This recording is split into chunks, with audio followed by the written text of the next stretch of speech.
ଆଜି ନବରଙ୍ଗପୁର ବତ୍ରା ଭବନଠାରେ ଜିଲ୍ଲା ଭିତ୍ତିକ ନିଯୁକ୍ତି ଦାବିରେ ମିଳିତ କ୍ରିୟାନୁଷ୍ଠାନ କମିଟି ତରଫରୁ ଯେଉଁ ଗୁରୁତ୍ୱପୂର୍ଣ୍ଣ ସାମ୍ବାଦିକ ସମ୍ମିଳନୀ ରଖାଯାଇଛି ତାହିଁରେ ସମସ୍ତ ଉପସ୍ଥିତ ଥିବା ମିଡ଼ିଆ ବନ୍ଧୁମାନଙ୍କୁ ଆମ କମିଟି ତରଫରୁ ନମସ୍କାର ଏବଂ ଶୁଭେଚ୍ଛା। ଆଜିର ପ୍ରେସ୍ ବିଜ୍ଞପ୍ତିର ବିଷୟବସ୍ତୁ ହେଲା ଜିଲ୍ଲା ଭିତ୍ତିକ ନିଯୁକ୍ତି ଦାବିରେ ନବରଙ୍ଗପୁର ଜିଲ୍ଲାରେ ଜିଲ୍ଲା ମିଳିତ କ୍ରିୟାନୁଷ୍ଠାନ କମିଟି ଯୁବ ଛାତ୍ର ମହାସଂଘ ତରଫରୁ ଗତ ସେପ୍ଟେମ୍ବର 27 ତାରିଖରୁ ଡିସେମ୍ବର 8 ତାରିଖ ପର୍ଯ୍ୟନ୍ତ ଦୀର୍ଘ 2 ମାସ 17 ଦିନ ଆନ୍ଦୋଳନ ପର୍ଯ୍ୟାୟକ୍ରମେ ନିରନ୍ତର ଭାବରେ ଜାରି ରହିଥିଲା। ଗତ ନଭେମ୍ବର 15 ତାରିଖରୁ ଡିସେମ୍ବର 9 ତାରିଖ ପର୍ଯ୍ୟନ୍ତ ପ୍ରାୟ 25 ଦିନ ଜିଲ୍ଲାପାଳଙ୍କ କାର୍ଯ୍ୟାଳୟ ସମ୍ମୁଖରେ ଗଣଧାରଣା ପ୍ରୋଟେଷ୍ଟ ଜାରି ରହିଥିଲା। ଆମେ ସ୍ଥିର କରିଥିଲୁ ଯେ ସରକାର ଏହି ପ୍ରସଙ୍ଗ ଉପରେ ଆଲୋଚନା ନ କରିବା, ଦାବି ପୂରଣ ପାଇଁ ପ୍ରତିଶ୍ରୁତି ନ ଦେବା ପର୍ଯ୍ୟନ୍ତ ଆନ୍ଦୋଳନ ଜାରି ରଖିବୁ ବୋଲି। ଗତ ଡିସେମ୍ବର 8 ତାରିଖରେ ଆମ ଜିଲ୍ଲା କମିଟିର ସଦସ୍ୟ ବୃନ୍ଦ ନବରଙ୍ଗପୁର ସର୍କିଟ ହାଉସ୍ ଠାରେ ମାନ୍ୟବର ମୁଖ୍ୟମନ୍ତ୍ରୀ ଶ୍ରୀଯୁକ୍ତ ମୋହନ ଚରଣ ମାଝୀ ମହୋଦୟଙ୍କୁ ସାକ୍ଷାତ କରି ଦାବିପତ୍ର ଦେଇଥିଲୁ ଓ ଜିଲ୍ଲା ଭିତ୍ତିକ ନିଯୁକ୍ତି ପ୍ରସଙ୍ଗ ଉପରେ ଆଲୋଚନା କରିଥିଲୁ।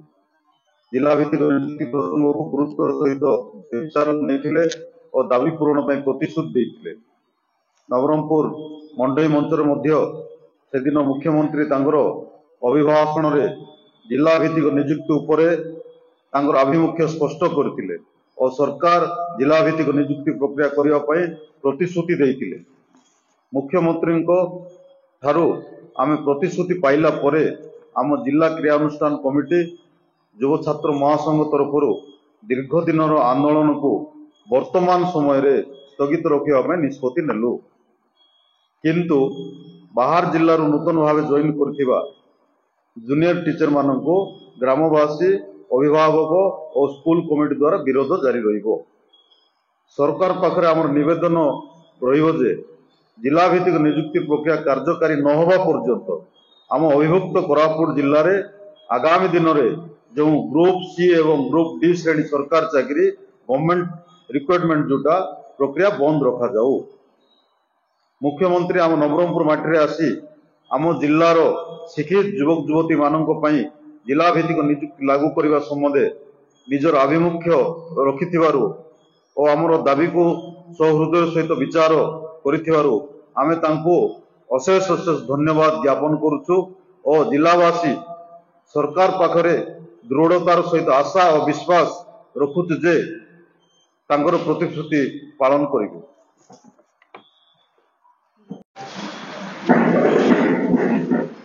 আজি ନବରଙ୍ଗପୁର ସଦର ସ୍ଥିତ ଭତ୍ରାବନଠାରେ ଜିଲ୍ଲାଭିତ୍ତିକ ନିଯୁକ୍ତି ଦାବିରେ ମିଳିତ କ୍ରିୟାନୁଷ୍ଠାନ କମିଟିରୁ ଆୟୋଜିତ ସାମ୍ବାଦିକ ସମ୍ମିଳନୀରେ ଉପସ୍ଥିତ ସମସ୍ତ ମିଡ଼ିଆ ବନ୍ଧୁମାନଙ୍କୁ ମୋର ନମସ୍କାର ଜୁହାର। ଆଜି ଆପଣମାନେ ଜାଣିଛନ୍ତି ଦୀର୍ଘ 2 ମାସ 17 ଦିନରୁ ଉର୍ଦ୍ଧ୍ୱ ହେବ ଆମର ଜିଲ୍ଲାଭିତ୍ତିକ ନିଯୁକ୍ତି ନେଇ ଯେଉଁ ଆନ୍ଦୋଳନ ଚାଲିଥିଲା ଏବଂ ଆପଣମାନଙ୍କ ସହଯୋଗ ଏଥିରେ ରହିଥିଲା। କିନ୍ତୁ ଏବେ ଯେଉଁ ଆମର ମାନ୍ୟବର ମୁଖ୍ୟମନ୍ତ୍ରୀ ଯେଉଁ ମଣ୍ଡେଇ ଉତ୍ସବରେ ଯୋଗ ଦେଇଥିଲେ ସେହି ପରିପ୍ରେକ୍ଷୀରେ ଯେହେତୁ ଆନ୍ଦୋଳନ ଚାଲିଛି ବୋଲି ଜାଣିଲା ପରେ ଆମର ସ୍ଥାନୀୟ ସାଂସଦ ବଳଧର ମାଝୀ ମହୋଦୟଙ୍କୁ ମାଧ୍ୟମରେ ଖବର ଦେଇଥିଲେ ଏବଂ ଆମେ ସର୍କିଟ ହାଉସରେ ଆମର ଜିଲ୍ଲାଭିତ୍ତିକ ନିଯୁକ୍ତିର ମିଳିତ କ୍ରିୟାନୁଷ୍ଠାନ କମିଟିର ସମସ୍ତ ସଦସ୍ୟ 20 ଜଣଙ୍କୁ ନେଇକି ଆମେ ମାନ୍ୟବର ମୁଖ୍ୟମନ୍ତ୍ରୀଙ୍କୁ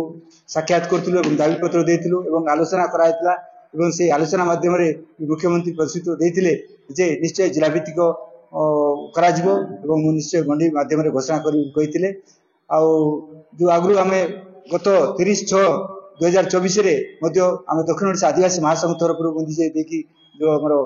ଦାବିପତ୍ର ଦେଇଥିଲି ଜିଲ୍ଲାଭିତ୍ତିକ କରାଯାଉ ବୋଲି ସେଇ ତାଙ୍କର ଫଟୋ ଚିତ୍ର ସହିତ ଦେଖିଲା ପରେ ସେ ଆହୁରି ଟିକେ ଉତ୍ସାହିତ ହେଲେ ଏବଂ ନିଶ୍ଚୟ ମୁଁ ଜିଲ୍ଲାଭିତ୍ତିକ ଘୋଷଣା କରିବି ବୋଲି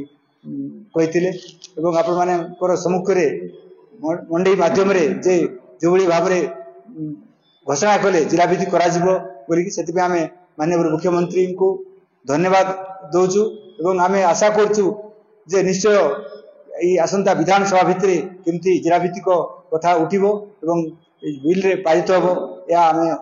ଆଶା କରୁଛୁ। ଏବଂ ତତ୍ସହିତ ଏବେ ଯେଉଁ ଆମର जूनियर टीचर माने जो गाँ गाँ बर्तमान जॉइन करछन्ती कोसामडा ब्लॉक विभिन्न ब्लॉक रे बर्तमान जॉइन करबा को दिया जाय नै एवं ए भितरे से कोसामडा ब्लॉक रू जॉइन करबा न देला पर अन्य ब्लॉक को स्थानांतरित करा होची सेटा मध्ये बर्तमान पद हमरो विरोध जारी रहइबो तत् सहित आमे सरकार को जो अनुरोध करछु जे group C group D post को जिला भित्तिक न होबा पर्यंत जो नूतन शिक्षक ग्रुप सी ग्रुप डी जो पोस्टिंग होची सेरा को बंद स्थगित रखया पय अनुरोध करछु एथि कोई हमरो 73 दिन कि 75 दिन भितरे जो जिला भित्तिक नियुक्ति पाई गणधारणा चली थिला एही परिप्रेक्षी रे हमर नवरंगपुर जिला रे जे मंडई उत्सव आरंभ होइथिला एही मंडई उत्सव समय रे हमर ओडिशार मुख्यमंत्री श्रीयुक्त मोहन चरण माझी उपस्थित होइथिले एही समय रे नियुक्तिटा को जिला भित्तिक करबा पई जो प्रतिश्रुति देइचंती आमर नवरंगपुर जिलार गणशिक्षा मंत्री भी मंडई रे थिले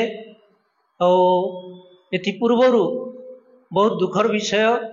हमें एते दिन धारणा रे बसला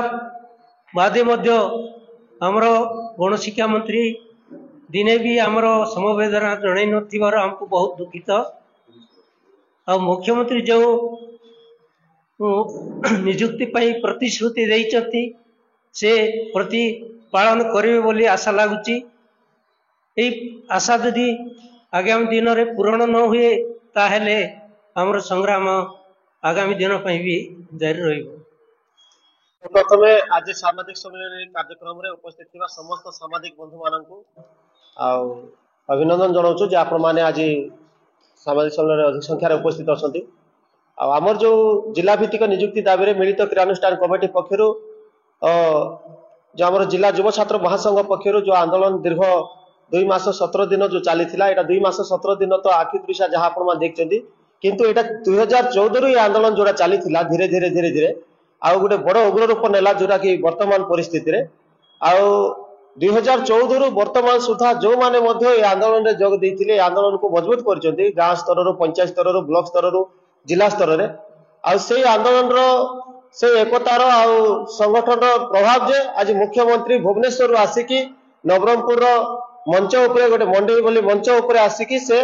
मुह खोलिकी जिला भित्तिक नियुक्ति कथा को से उठेले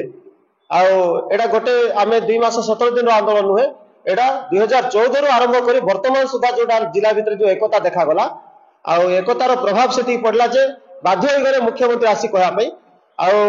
ता लगी जो धारणा चलीथिला 25 दिन धरि की जिलापाल कार्यालय सम्मुख रे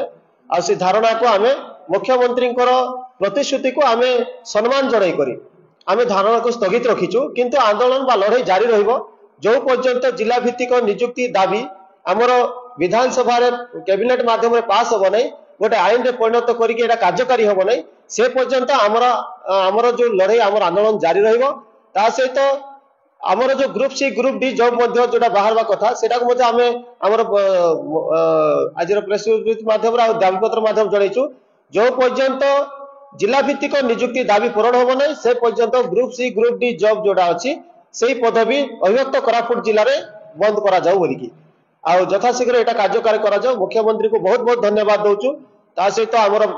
लोकल जे अछंती विधायक अछंती बा जे गणशिक्षा मंत्री अछंती आ जो माने मजे एठी निजर अवदान दैछंती मुख्यमंत्री को ए विषय रे अवगत करया पई समस्त को धन्यवाद दउछु आ पंचायत रु ब्लॉक रु गाँ रु जिला स्तर जाय जो माने जो संगठन विभिन्न संगठन अछंती एठी मिलित क्रियानुष्ठान कमिटी रे जो 40 रु ऊर्ध्व संगठन जो मान लड़ाई शामिल थिले सेमान समस्त को धन्यवाद दउछु जे सेमाने जोगी रखी करी एई जो आंदोलन को आगु बढ़ाइछंती आगामी दिन में मध्य एटा आंदोलन रहिबो युव छात्र संगठन एवं जिला भित्तिक नियुक्ति दाबी रे मिलित क्रियानुष्ठान कमिटी माध्यम रे आमे आउ थरे विचार करिछु जे आमे गाँ स्तर रे पंचायत स्तर रे ब्लॉक स्तर रे जिला स्तर रे संगठन मजबूत करबो जो पर्यंत कैबिनेट माध्यम रे एटा पास नै आम लड़ाई जारी रहिबो।